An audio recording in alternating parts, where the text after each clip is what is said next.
Shanti, Shanti, Shanti. Nah, kita malam ini akan cerita berguru ke dalam diri. Pendekatan saya berbagi dharma adalah kita akan sambil bernyanyi. Siap nyanyi? Kurang keras, siap tidak? Ya.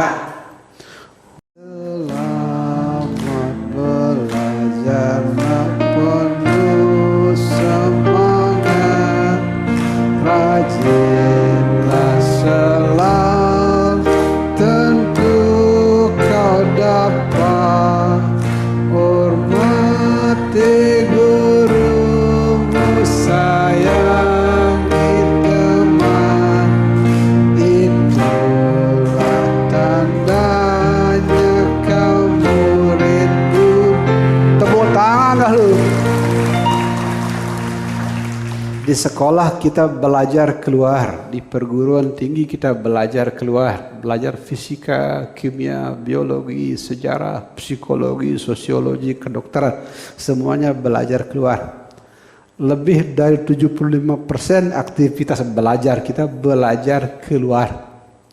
Itu sebabnya jangankan di negara berkembang seperti kita, di negara maju yang super kaya pun sekarang ada banyak jiwa yang terasing. Terasing itu bahasa Inggrisnya alienated. Ciri-ciri jiwa yang terasing itu tidak betah dalam tubuh, tidak betah. Tidak betah. Tidur tidak betah, duduk tidak betah, di rumah tidak betah, di kantor apalagi. Kalau Anda mengalami fenomena tidak betah itu, Anda itu jiwa yang terasing dalam tubuh sendiri. Anda seperti tidak nyaman di rumah Anda sendiri. Dan sebab utama kenapa banyak manusia di negara maju maupun negara berkembang sama saja jiwanya terasing, sebab utamanya karena terlalu banyak belajar keluar, terlalu banyak meniru orang, terlalu banyak membandingkan dengan orang. Hasilnya sederhana, Anda terasing. Jangankan teman-teman yang miskin, orang kaya pun banyak terasing. Ya, pria, ya, kalau miskin terpaksa dia setia sama istrinya, terpaksa. Habis mau selingkuh pakai duit apaan? Tapi begitu kaya, ceritanya jadi lain. Pria begitu lihat anak sendiri, dia ingat lihat anak orang lain, dia ingat anak sendiri. Begitu lihat istri orang, dia lupa istri sendiri. Nah, itu manusia-manusia yang terasing itu. Tidak pernah berterima kasih dan tidak pernah bersyukur dengan apa yang dia punya. Selalu punya orang lain kelihatan lebih baik. Tatkala di rumah dikira nyaman di kantor, tatkala di kantor dikira tempat rekreasi, itu jiwa yang terasing. Sekaligus itu adalah akar dari banyak kegelisahan jiwa. Sekaligus itu akar dari banyak sekali penyakit. Jiwa yang terasing, alienated soul. Sebabnya karena terlalu banyak belajar keluar. Dan meditasi terbalik. Kita tidak belajar keluar, kita belajar ke dalam. Ini banyak orang Bali belajar ke dalam, bahasa Balinya Mesiwe Raga. Tepuk tangan dulu. Berguru kepada Tuhan yang ada di dalam diri. Makanya di banyak buku suci ditulis, the king of knowledge is the knowledge of who you are. Itu banyak buku suci menulis seperti itu. Raja segala pengetahuan adalah pengetahuan tentang siapa diri Anda. Dan lewat meditasi kita sedang menuju raja segala pengetahuan, yaitu siapa diri Anda. Tanpa pengetahuan tentang siapa diri Anda, maka semua arah yang salah. Semua tempat jadi musibah. Tapi begitu Anda tahu diri Anda siapa, Anda berhenti terasing, Anda belajar berumah dalam tubuh Anda sendiri. Ya. Untuk itu kita nyanyi lagi. Oh ibu dan ayah, selamat pagi. sekol sampaikan nanti. Selamat belajar dan penuh semangat, rajinlah selalu, tentu kau dapat hormati gurumu, saya teman, itulah tandanya kau murid guru. Wah, tepuk tangan, bagus sekali. Ada 3 pendekatan bagaimana kita berguru ke dalam sekaligus menyembuhkan diri. Ini berguru ke dalam sekaligus menyembuhkan diri. Yang pertama dan kedua berbau psikologi. Saya senang panitia cerita di sini ada 3 psikolog. Saya senang. Jadi yang pertama dan kedua berbau psikologi. Yang ketiga murni meditasi. Nah, cara mengenali diri sekaligus menyembuhkan diri yang pertama adalah menghadirkan energi positif sebagai penyeimbang. Kenapa kita gampang marah? Kenapa kita gampang tersinggung? Kenapa kita gampang sakit hati? Dikit-dikit salah-salah bisa berkelahi dengan orang lain. Karena banyak energi negatif dalam diri kita. Ya, tanda-tanda energi negatif sering mimpi buruk, sering tidak puas dengan pasangan hidup, merasa diri kurang, anak kita kelihatan serba tidak sempurna, itu energi negatif. Dan agar sembuh sekaligus bisa mengenali diri lebih dalam, menghadirkan energi positif sebagai penyeimbang. Saya senang ada bapak saya dari Bali Tengah, ketawa-ketawa. Datang lagi orang, datang bawa keluarga lagi. Waktu pertama kali turun dari mobil, bapak saya ada orangnya di sini. Itu digotong dalam arti tidak bisa jalan dan tidak bisa jalan-jalan. Tadi digotong kiri kanan banget. Ya, yang pertama turun pakai kursi roda. Saya bilang, Pak, nanti di hari keempat kursi rodanya dibuang. Ketawa dia, Pak Gede. Pokoknya hari keempat kursi rodanya dibuang. Pak Gede. Beneran hari pertama masih kursi roda, hari kedua mulai tongkat berdiri jalan begini. Hari ketiga belajar jalan, hari keempat benar-benar tanpa kursi roda.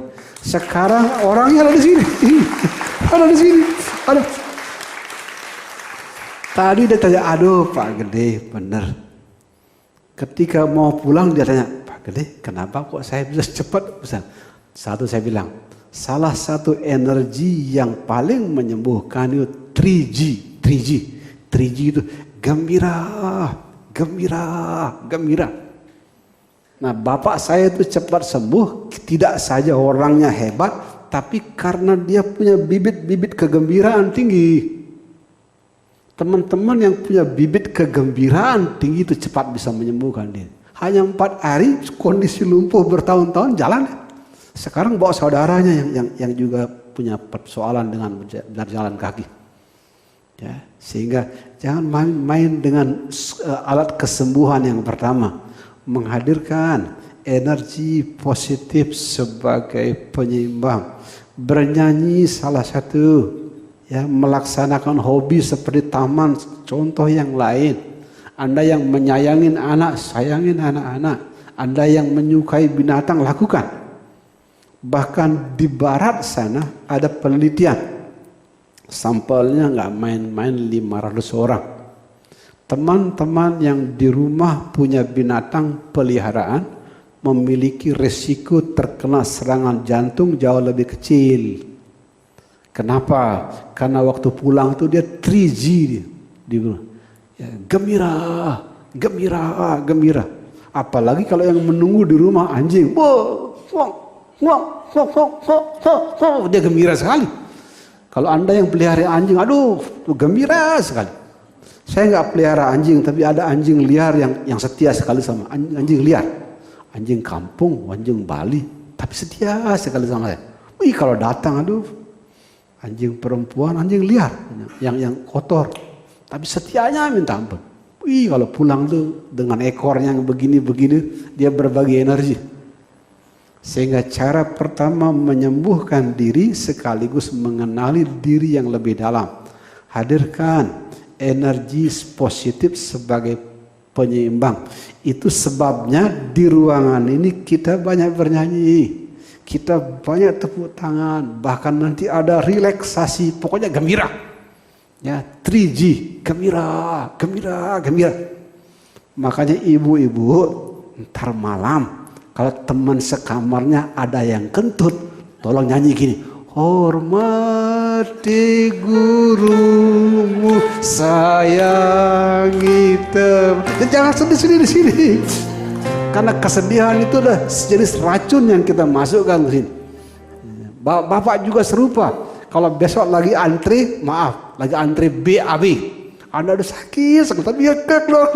Anda nyanyi yang keras. Hormati gurumu, sayangi teman. Jangan lupa, hadirkan energi positif sebagai penyeimbang. Gembira.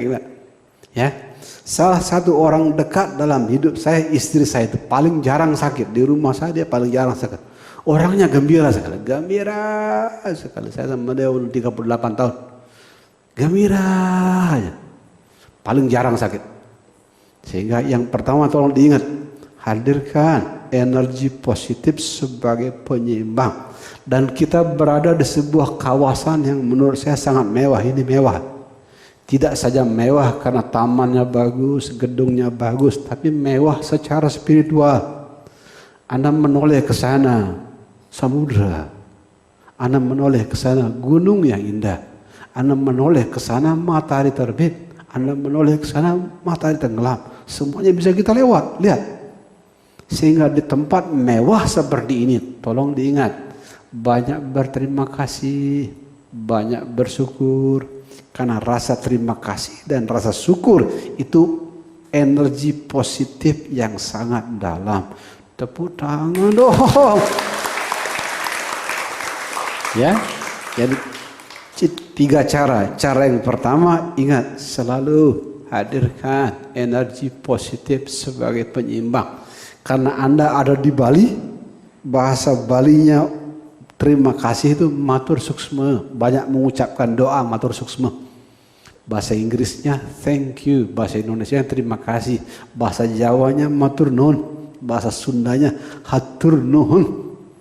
Itu sisa-sisa pernah tinggal di Jakarta, tahulah sedikit-sedikit. Bahasa Bataknya dulu saya lupa sekarang. Dan waduh bukan bahasa Batak itu. Ya, jadi banyak mengucapkan terima kasih. Dengan kata terima kasih kita sedang menghadirkan energi positif sebagai penyeimbang. Ini obat yang paling murah meriah. Pula paling murah meriah. Anda nggak beli, Anda tidak beli, Anda juga tidak minta ke orang lain. Itu sebabnya sangat-sangat saya sarankan selama 5 hari di sini obati diri Anda dengan pikiran yang positif. Ya, selalu lihat semuanya dari sisi-sisi yang baik dan positif. Ya, indahnya teman sekamar ngorok, Anda sepanjang malam kursus kesabaran.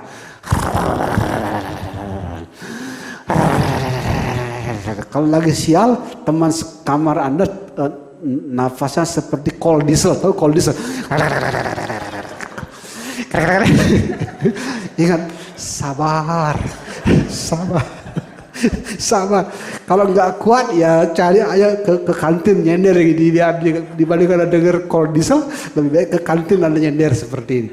Ya, selalu lihat semuanya dari sisi yang positif. Dengan cara seperti itu Anda jadi penyembuh bagi diri Anda. Ultimately you are your greatest healer. Pada akhirnya penyembuh terbaik adalah diri Anda. Bagaimana menjadi penyembuh terbaik bagi diri Anda? Hadirkan energi positif sebagai penyeimbang. Ya, kalau Anda ingat suami Anda yang marah-marah, dia bilang, wah suami pemarah itu guru kesabaran. Anda ingat si istri Anda yang cerewet, aduh amplas yang menghaluskan. Anak-anak nakal, malaikat yang tidak bersayap. Anda nggak cocok sama atasan, bisa pindah kerja. Nggak cocok sama suami istri, ada cerainya. Nggak cocok sama anak-anak, mau lari kemana? Sehingga teman-teman yang anaknya nakal, lihat anak-anak nakal sebagai malaikat yang tidak bersayap. Mereka tidak ada di sini untuk menghancurkan jiwa Anda, tapi untuk membuat jiwa Anda bersayap dan terbang. Tepuk tangan.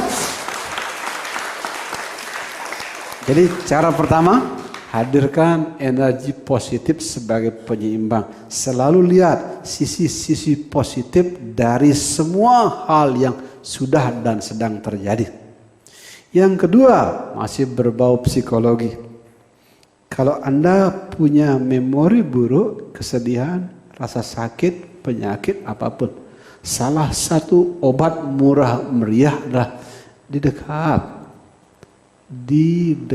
Sebentar lagi Anda akan saya bimbing meditasi. Ya, simbol yang kita pinjam adalah bayi menangis. Ya, rasa sakit, penyakit, memori buruk, kesedihan, trauma, segala macam. Kita gambarkan sebagai bayi menangis. Saya sering ditanya, kenapa bayi menangis? Itu simbol dari luka jiwa yang datang dari masa kecil. Ya, kita semua mengalami luka jiwa, semua tanpa terkecuali. Kita yang laki-laki waktu kecil sering dibully orang, punya bapak yang pemarah dan lain-lain. Teman-teman wanita yang di barat banyak kasus pelecehan seksual. Ya, itu terjadi di masa kecil. Nah, masa kecil yang penuh kegelapan itulah yang menjadi luka jiwa yang kita gendong kemana-mana. Itu yang sering muncul dalam bentuk mimpi buruk, kesedihan, bad mood. Karena dia menumpuk di dalam bertahun-tahun, lama-lama bisa jadi penyakit. Nah, pendekatan kedua, kalau ada memori buruk, kesedihan, penderitaan, dan segala macam bentuk penyakit, obatnya adalah didekap. Jadi seperti seorang ibu mendekap bayi tunggalnya, seperti itulah didekap. Kalau saya mantra saya, it's okay itu tidak apa-apa. Saya kadang dikunjungi memori masa kecil, memori buruk, tidak enak. Begitu tidak enak, langsung tidak apa-apa. Kata tidak apa-apa, kata it's okay itu, saya sedang mendekap bayi menangis di dalam. Dekap seperti itu. Didekap. Nina bobo, oh Nina bobo, kalau tidak bobo digigit nyamuk. Nina bobo, oh Nina bobo, kalau tidak bobo digigit nyamuk. Wah, tepuk tangan bagus sekali. Teman-teman di psikologi pasti belajar. Di masa kecil kita sering menekan, jangan pakai tangan kiri, gini. Kan kita dilarang. Jangan pakai sandal terbalik, kata banyak jangan. Apalagi kalau Anda kalau di Bali lahir di keluarga yang berkasta, semakin tinggi kastanya semakin banyak jangannya. Nah, kata jangan dan larangan itu membuat kita melempar banyak sampah ke alam bawah sadar. Jangan begini, dilarang begitu, apalagi ada kaget-kagetnya. Harus begitu, kaget karena. Nah, itu kita membuat kita melempar banyak sampah ke alam bawah sadar. Sampah 1, sampah 2, sampah 3, dan jumlah sampahnya miliaran. Tatkala berumur tua, sampah yang jumlahnya miliaran di alam bawah sadar itulah muncul ke permukaan dalam bentuk penyakit, rasa sakit, kesedihan, penderitaan, bad mood. Dan malam ini saya kasih obatnya. Mulai malam ini, begitu ada rasa sakit, bad mood, kesedihan, penderitaan, langsung bayangkan bayi menangis. Dan tugas Anda didekap. Saya punya masa kecil yang membuat saya tidak percaya diri sampai umur 28. Saya orangnya pemalu sampai umur 28. Sebabnya kenapa? Karena waktu kecil sering dihina karena bentuk hidung. Hei, hidung kerbau. Tuh, ada yang orang kerbau. Ada bilang, lubang hidungnya besar. Jangan dekat-dekat sama Gede Peraman, nanti kalau dia tarik nafas dalam-dalam kamu disedot sama dia. Kayak seperti itu. Nah, kata-kata itu kata-kata sesama teman. Tapi kata-kata itu menghantui saya lama sekali, saya umur 28. Ya, sampai suatu hari saya ketemu seorang pengusaha Tionghoa yang memandang saya aneh. Kenapa kau lihat yang begitu? Saya belum pernah ketemu hidung yang sehoki hidung Anda. Tepuk tangan dulu. Nah, sejak saat itu saya berubah melihat hidung saya yang membuat saya minder menjadi hidung hoki. Itu sebuah cara bagaimana saya mendekat. Itu makanya di psikologi ada kutipan bagus sekali. When I love myself enough, life blossoms in a beautiful way. Tatkala kita belajar mendekap diri kita apa adanya, kehidupan mekar seperti bunga yang indah. Nina bobo, oh Nina bobo, kalau tidak bobo digigitnya bobo. Nina bobo,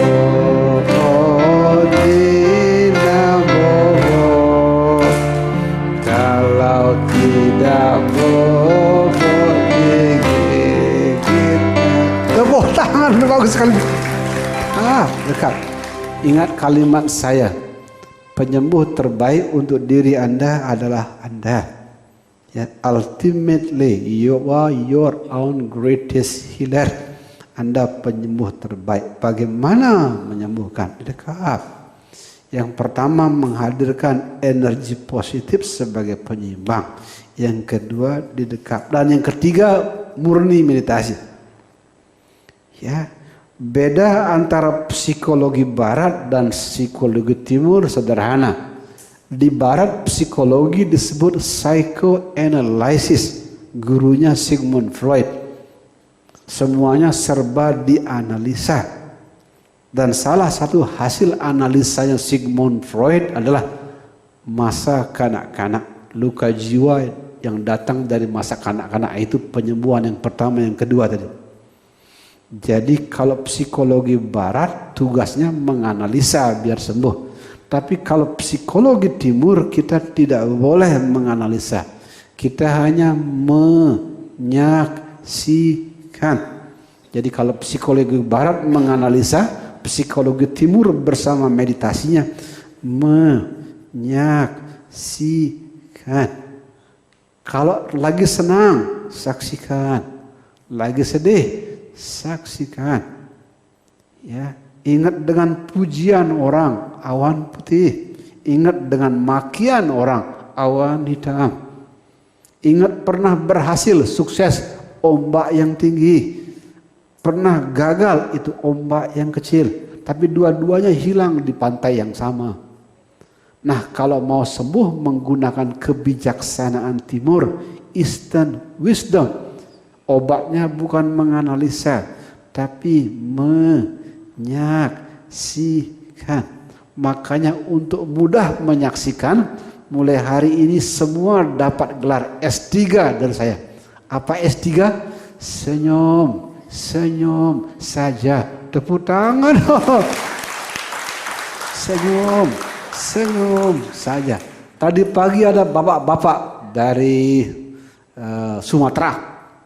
Guru, saya meditasinya tidak semutan, kaki sampai bergetar. Jangan lupa senyum. Senyum saja. Guru, saya meditasi melihat cahaya. Senyum. Senyum saja. Guru, makanan pagi ini terlalu banyak garam. Senyum, senyum saja. Jadi tidak ada yang tidak dekat dengan senyuman. Karena senyuman tidak saja bibir yang melengkung. Senyuman menunjukkan Anda mulai menyaksikan semua aliran kehidupan.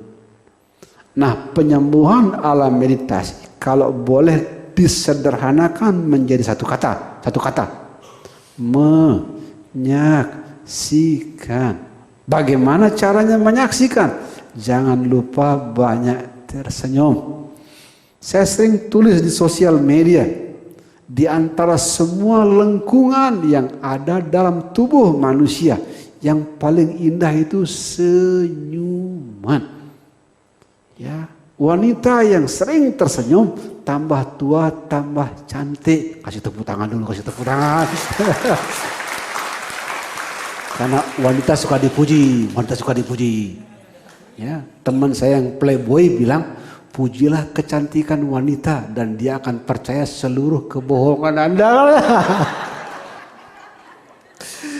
Ya, jadi kalau wanita banyak tersenyum, tambah tua tambah cantik. Pria yang banyak tersenyum, tambah tua tambah simpatik. Simpang siur pakai batik. Sehingga meditasi, makan, jalan, mandi, semuanya banyak tersenyum.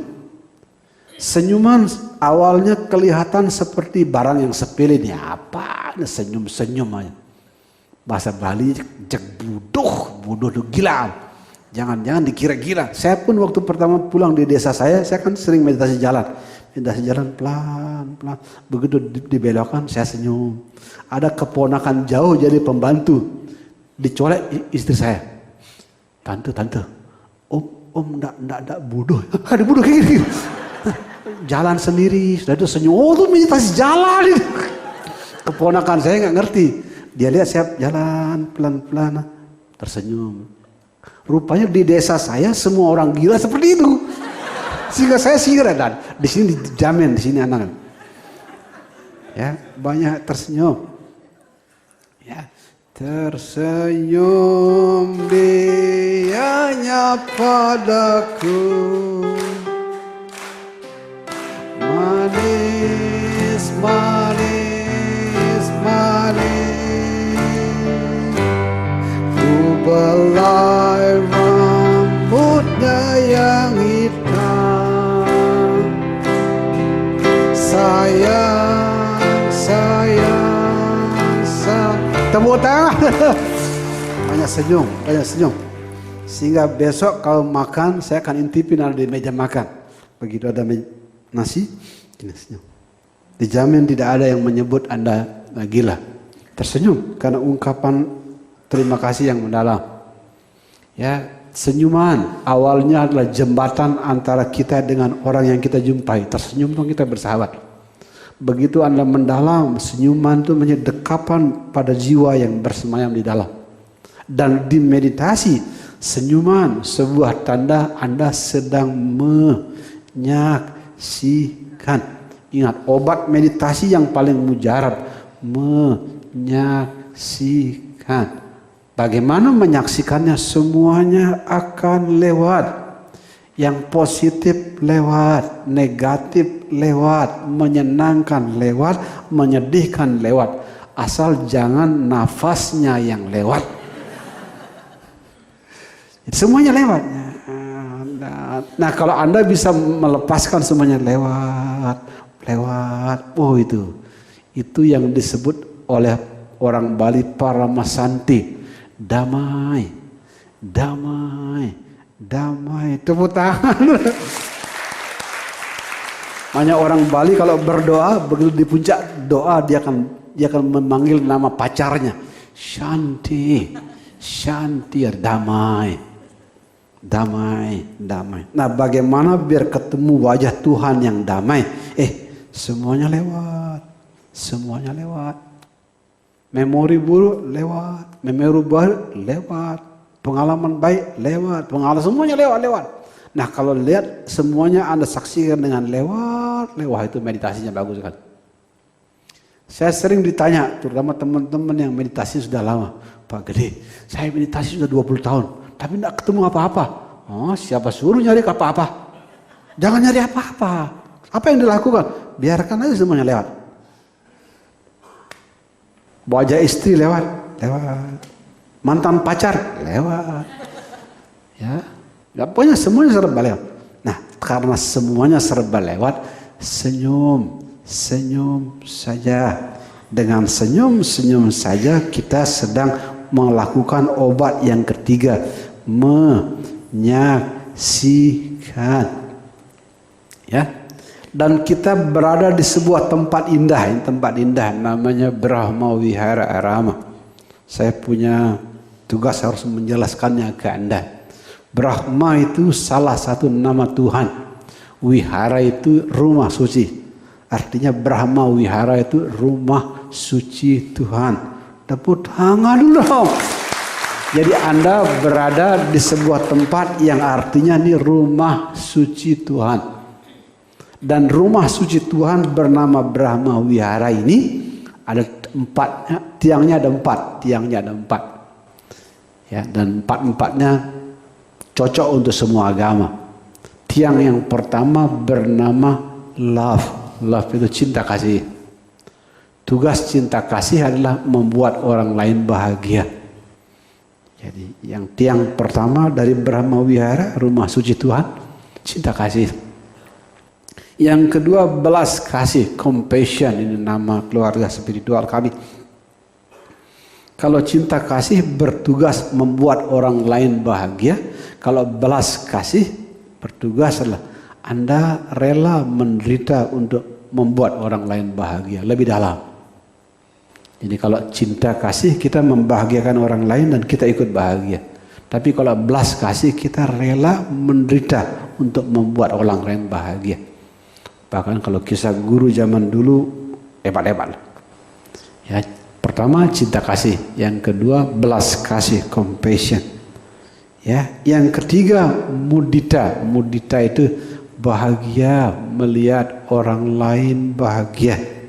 Ciri orang-orang yang hatinya mulai indah itu bahagia melihat orang lain bahagia. Anda bisa seperti itu ya, pulang dari sini udah bagus sekali. Untuk kelas pemula seperti kita, Anda bisa mudita, itu bagus sekali. Bahagia melihat orang lain bahagia, itu sudah tanda bagus sekali. Karena salah satu ciri jiwa yang sakit itu tidak bahagia melihat orang lain bahagia. Ini yang ketiga, mudita, bahagia melihat orang lain bahagia.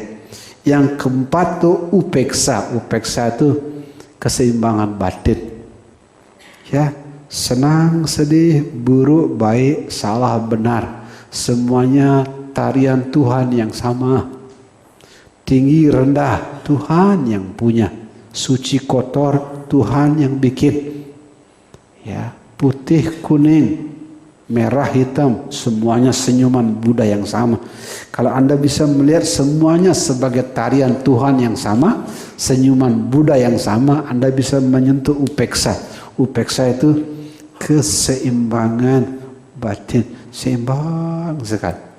Makanya kalau meditasi jangan cari target. Makanya di barat ada yang menyebut meditation is a journey without goal. Meditasi adalah sebuah perjalanan tanpa tujuan. Jangan pakai tujuan, karena tujuan itu membuat Anda kecewa. Yang penting adalah menyatu dengan saat ini dengan cara banyak tersenyum. Begitu Anda menyatu bersama senyuman, meditasi. Ya, kaki semutan, senyum. Nanti kalau lagi meditasi mungkin dengar suara motor, weng, weng, weng, senyum. Pokoknya tidak ada yang tidak disambut dengan senyuman. Semuanya disambut dengan senyuman. Ya. Sekarang kita akan cerita meditasi yang lebih dalam. Bangun tidurku terus mandi, tidak lupa menggosok gigi. Habis mandi ku tolong ibu membersihkan tempat tidur. Tepuk tangan, bagus. Nah, mulai besok pagi Anda mulai meditasi tatkala mulai bangun tidur. Saya kalau bangun tidur, doa saya begini, terima kasih karena saya terbangun. Karena sebagian teman pagi itu tidak terbangun. Ya, di rumah sakit tidak bangun dia. Sudah mengatakan goodbye. Jadi pagi-pagi ucapkan doa terindah. Saya kira cocok untuk semua agama. Terbangunlah di pagi hari dengan kata terima kasih. Di Australia, Brisbane, ada seorang nenek-nenek yang merayakan ulang tahun yang ke-100. Jarang-jarang, jangan sekarang ada manusia umurnya 100 tahun. Umurnya 100. Tatkala ulang tahun yang ke-100, Nek, apa rahasianya, Nek?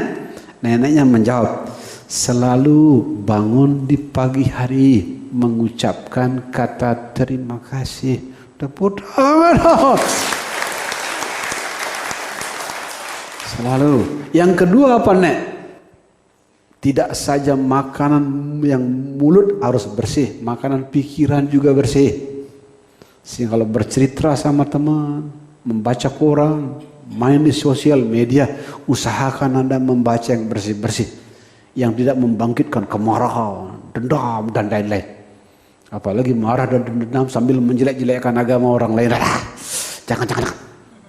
Ya, tidak saja makanan mulut mesti plain. Nenek ini bilang plain food. Plain food itu makanan yang sedikit bumbunya, makanan yang tidak banyak diolah oleh pabrik. Ya, makanan kalau kita Pak Samadi yang kita makan di wihara the plain food. Jadi sedikit bumbunya.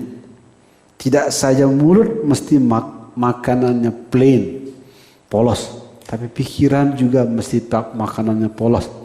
Jadi bacaan, obrolan dan lain-lain. Sehingga meditasi pertama besok pagi jangan lupa ucapkan terima kasih. Tadi pagi ada bapak saya nanya, Pak Guru, terangin meditasi. Dalam gambaran besar, meditasi itu ada meditasi gambaran besar. Non-Buddhis sama Buddhis. Karena di luar agama Buddha juga ada meditasi. Sahabat gereja macam-macam ada meditasinya. Ada meditasi cahaya dan lain-lain lah. Banyak pokoknya. Di luar Buddhism ada meditasi. Nah, cuman karena kita di wihara, kita konsentrasi belajar meditasi yang ada di Buddhis. Di meditasi ala Buddhism, sahabat di barat punya kerangka yang bagus. Dibagi dua. Yang pertama adalah developmental stage, tahap pertumbuhan. Jadi meditasi di tahap pertumbuhan, developmental stage. Yang dimasukkan dalam kelompok pertumbuhan adalah pendekatan dari Thailand, dari Myanmar. Ya, yang di situ teman-teman ada teman Buddhis banyak yang sudah meditasi ke sana kemari tahu. Ada jana 1, ada jana 2, ada jana 3, ada jana keempat, ada tera jana. Macam-macam namanya. Terus ada sotapana dan lain-lain lah pokoknya. Tapi ciri-ciri pendekatan Thailand dan Myanmar, Anda dikasih ciri-ciri. Kalau Anda bertumbuh cirinya begini-begini, jana 1, jana 2, dan lain-lain. Banyak cirinya. Ya, teman-teman di barat menyebutnya tahap pertumbuhan, developmental stage. Ya. Kalau di Buddhism itu yang dipraktekkan di Thailand dan Myanmar. Kalau Anda cocok dengan itu silahkan dan bagus. Ya, saya muridnya Pak Tino Sidin, semuanya bagus. Ya. Nah, cuman yang saya lakukan untuk diri saya adalah pendekatan kesempurnaan. Bahasa Inggrisnya perfection stage. Ya, kalau pendekatan kesempurnaan, perfection stage itu yang dipraktekkan di Jepang sama di Tibet. Di Jepang ada Zen, ada Nichiren, ada Shingon, macam-macam. Kalau di Tibet ada Tantra. Tantra itu ada Gelugpa, ada Kadampa, ada Kagyupa, ada Nyingma, ada Kagyu, macam-macam. Macam-macam. Tapi salah satu ciri pendekatan kesempurnaan sederhana sekali. Kalau Anda ikut saya meditasi di tingkat kesempurnaan, ya intinya cuma satu kata lagi, istirahat. tepuk tangan dong. Istirahat, istirahat. Makanya kadang-kadang ada boleh nanya, Pak Gede, what is meditation? To meditate is to take a rest. That simple. Yes. Are you sure? Very sure. Ada bule dari Australia yang sudah belajar meditasi kemana-mana. Ke Thailand berbulan-bulan, ke Myanmar bulan-bulan, ke Jepang berbulan-bulan, ke Tibet berbulan-bulan. Ketemu saya di sini. Hah? Sederhana itu? Saya sederhana. Yakin sekali. Sekarang coba dah. Yang penting ketika meditasi Anda ucapkan ke diri Anda. Istirahat, istirahat. Maksudnya istirahat dari segala bentuk pertengkaran di dalam. Benar melawan salah, buruk melawan baik, cantik melawan buruk, suci melawan kotor. Semua bentuk pertengkaran di dalam dihentikan. Begitu semua pertengkaran di dalam berhenti, Anda langsung istirahat. Tepuk tangan. Ya, kehidupan seperti anak-anak yang bertamasyah. Anak bertamasyah itu tidak tahu nanti makannya di mana, tidur di mana anak-anak.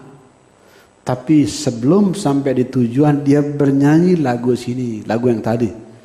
Menyenangkan, hidup ini tujuan sekaligus perjalanan.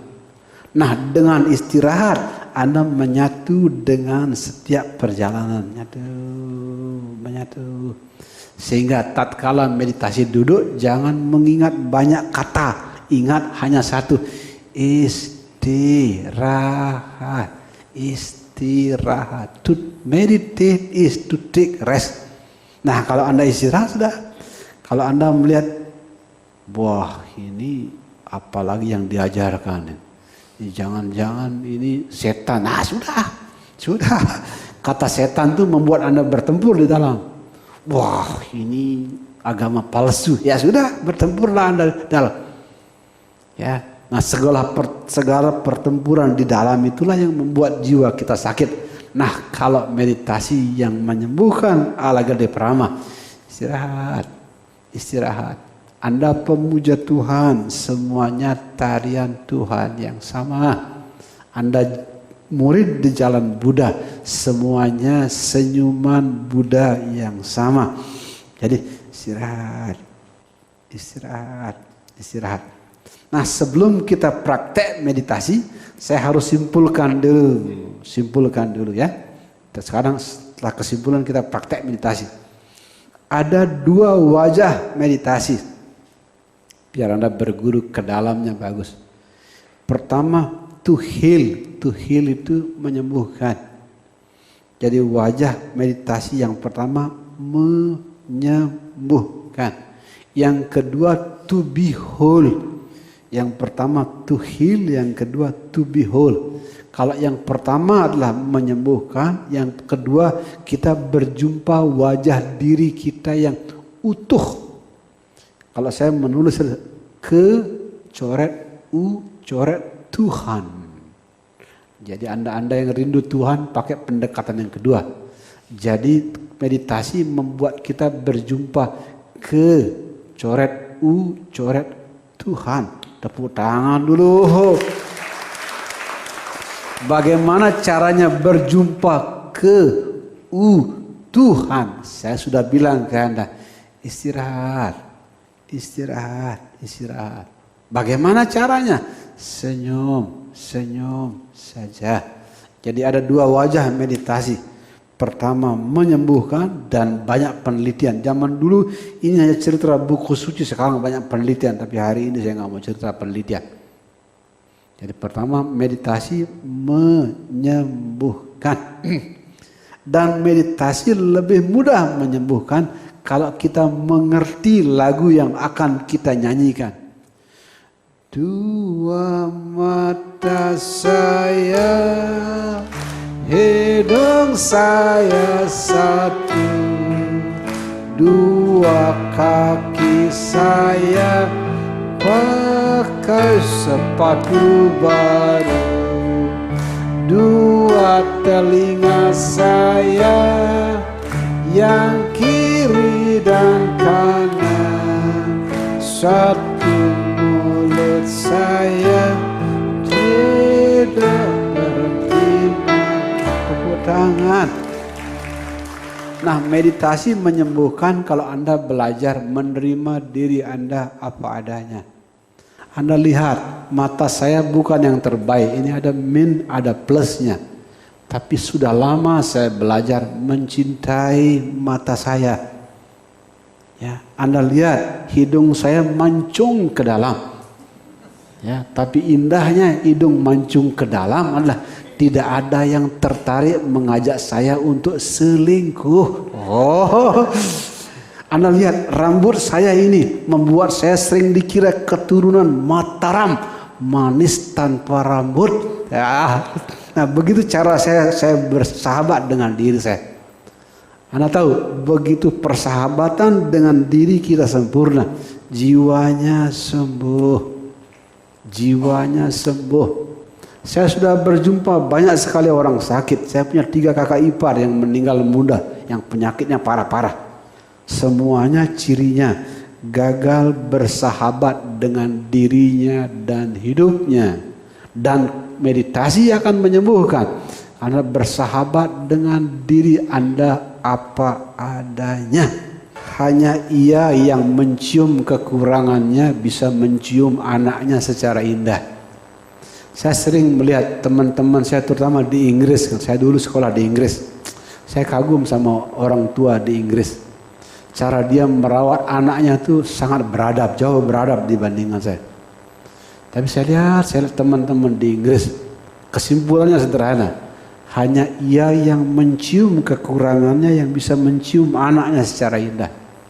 Sehingga teman-teman yang sakit begini, sakit begitu, kurang begini, kurang begitu. Jangan lupa dekat bayi di dalam. Kupu-kupu yang lucu, kemana engkau terbang?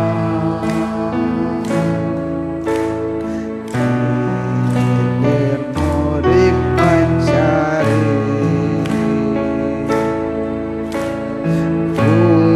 bunga-bunga yang indah, bertahun-tahun pada tangka yang lama. Tidakkah sayapmu